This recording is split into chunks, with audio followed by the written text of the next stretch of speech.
ఆలకిస్తున్నారు. కాంగ్రెస్ ప్రభుత్వం గురించి సంతోషిస్తున్నారు. ఇంతకంటే ఏం కావాలి?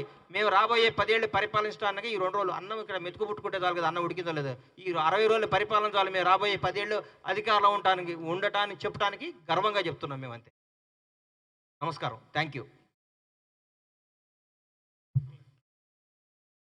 సోషల్ మీడియా మాధ్యమాలలో ఆల్రెడీ మొదలుపెట్టిండ్రు టీఆర్ఎస్ సోషల్ మీడియా మాధ్యమాలు.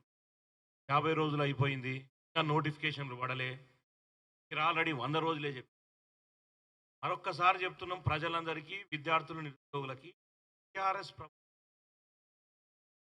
తెలంగాణలో ఉండే యువకులను తప్పుదో మేము చెప్పింది 100 రోజుల్లో 6 పథకాలు కంప్లీట్ చేస్తామని చెప్పడం జరిగింది.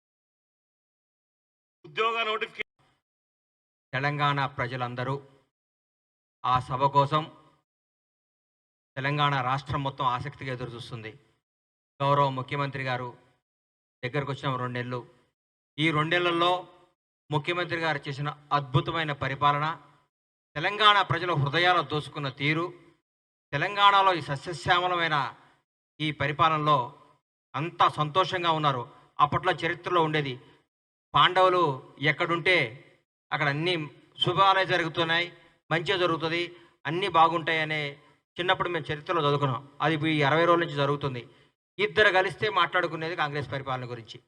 ఎక్కడ మాట్లాడిన డిస్కషన్ కాంగ్రెస్ పరిపాలన. అబ్బా అద్భుతంగా జరుగుతుంది. రేవంత్ రెడ్డి గారు మంత్రివర్గం కానీ, రేవంత్ రెడ్డి గారు కానీ, కాంగ్రెస్ పరిపాలన కానీ.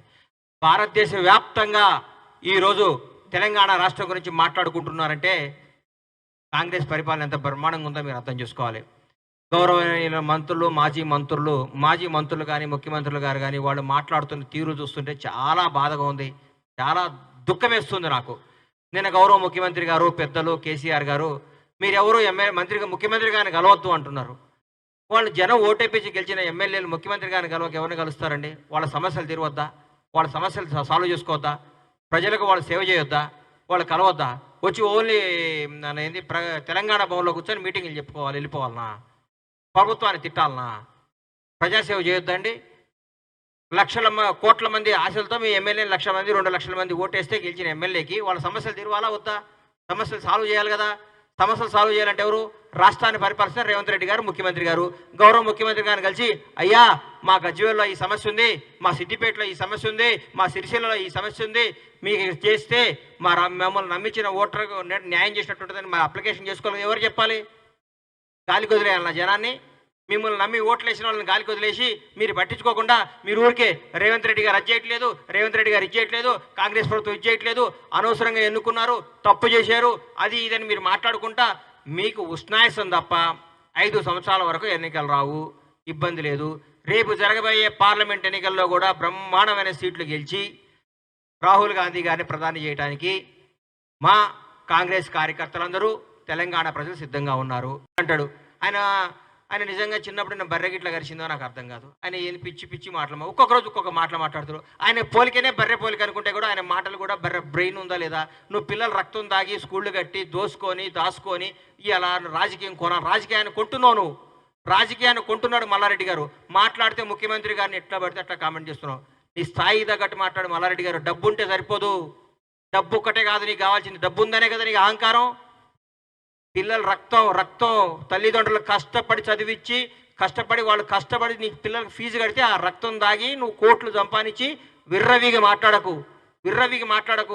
ముఖ్యమంత్రి గారు అంటే గౌరవి, ఆ పదానికి గౌరవి. రేవంత్ రెడ్డి గారిని ఏకవచనం సంబోధిస్తున్నావు.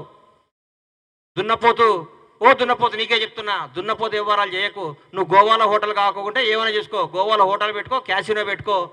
నీ బతుకేది కదా, నీ దొంగ బతుకునేది, దొంగ భూములు హక్కునే బతుకునేది. ఎందుకు నీ మీద ఎంతోమంది పిల్లల భవిష్యత్తులో ఉన్నాయి, వాళ్ళని బాగా చదివి నిన్ను నమ్మి పిల్లల్ని జాయిన్ చేస్తున్నారు. వాళ్ళ జీవితాలు అన్యాయం చేయకు. నీ స్వార్థం కోసం పిల్లల్ని అన్యాయం చేయకు. మల్లారెడ్డి ఇన్స్టిట్యూషన్స్ అని పెట్టుకున్నావు, దేవుడు నీకు మంచి పేరు ఇచ్చిండు. నీ మల్లారెడ్డి కాదు, మీ నాన్న మల్లారెడ్డి, మీ తాత మల్లారెడ్డి, ఇంకో మల్లారెడ్డి వచ్చినా ఈరోజు కాంగ్రెస్ ప్రభుత్వాన్ని ఏం చేయలేరు, రేవంత్ రెడ్డి గారిని ముట్టుకోలేరు. మీరు గుర్తుపెట్టుకోండి. దయచేసి చెప్తున్నా, కాంగ్రెస్ ప్రభుత్వం అద్భుతంగా పరిపాలిస్తుంది. ఇంకో 2 గ్యారెంటీలు ఇస్తుంది. రేవంత్ రెడ్డి గారు 20 గంటలు పనిచేస్తున్నాడు. ఈ మధ్యకాలంలో భారతదేశంలో ఏ ముఖ్యమంత్రి పడినంత కష్టం రేవంత్ రెడ్డి గారు పడుతున్నాడు. రోజుకి 20 గంటలు పనిచేస్తున్న ఏకైక ముఖ్యమంత్రి మాకు తెలిసిన ముఖ్యమంత్రి. ఆయన పెట్టిన ఆఫీసర్లే తెలుస్తుంది సార్ ఆయన ఎంత గొప్పోడో. ఆయన ఇవాళ నిర్మించిన ఆఫీసర్లు మచ్చలేని ఆఫీసర్లను పెట్టి తెలంగాణ రాష్ట్రాన్ని నడిపిస్తున్నాడు ఆయన. ఆయనకు ఇంటెన్షన్ ఉంటే, ఇంకో స్వార్థం ఉంటే ఐఏఎస్లు కాని వాళ్ళని, ఐపీఎస్లు కాని వాళ్ళని మీరు పెట్టినారు కదా, అమయ్ కుమారుల్ని, అట్లాంటి శరత్తుల్ని, అట్లాంటి వాళ్ళని పెట్టి రాష్ట్రం నడిపించుంటాడు కాదు. ఆయన నిజాయితీకి మారుపేరు. నేను స్టేట్మెంట్ ఇచ్చిండు, పోలీస్ పనిలో ఏ రాజకీయ ప్రమేయం కానీ ప్రలోభాలు కానీ ఉండవని చెప్పిండు. గజగజలు ఆడిస్తున్నాడు రాష్ట్రాన్ని. ప్రజలందరూ కూడా రేవంత్ రెడ్డి గారిని చూసి ముక్కు మీద వేలేసుకుంటున్నారు. మేము ఇంత అద్భుతంగా ఉంటుందా రేవంత్ రెడ్డి గారి పరిపాలన మాకు తెలియదు అనుకుంటున్నారు. గర్వపడుతున్నాం రేవంత్ రెడ్డి గారి నాయకత్వంలో మేమందరం పనిచేస్తున్నందుకు. కాంగ్రెస్ కార్యకర్తగా గర్వపడుతున్నాం మేము ఈ రోజంతా. ఎక్కడ పోతుందండి మీరు? ఎందుకు మాట్లాడుతున్నారు? ఈ రోజు చెప్తున్నా, బీఆర్ఎస్ పార్టీ అనేది నిజంగా ఇక లేదు, రాదు, రాబోదు కూడా. ఎందుకంటే రాబోయేది, జరగబోయేది కాంగ్రెస్ వర్సెస్ బీజేపీ పోటీ ఉంటుంది. మిమ్మల్ని మర్చిపోయాం, మీ శకం ముగిసిపోయింది.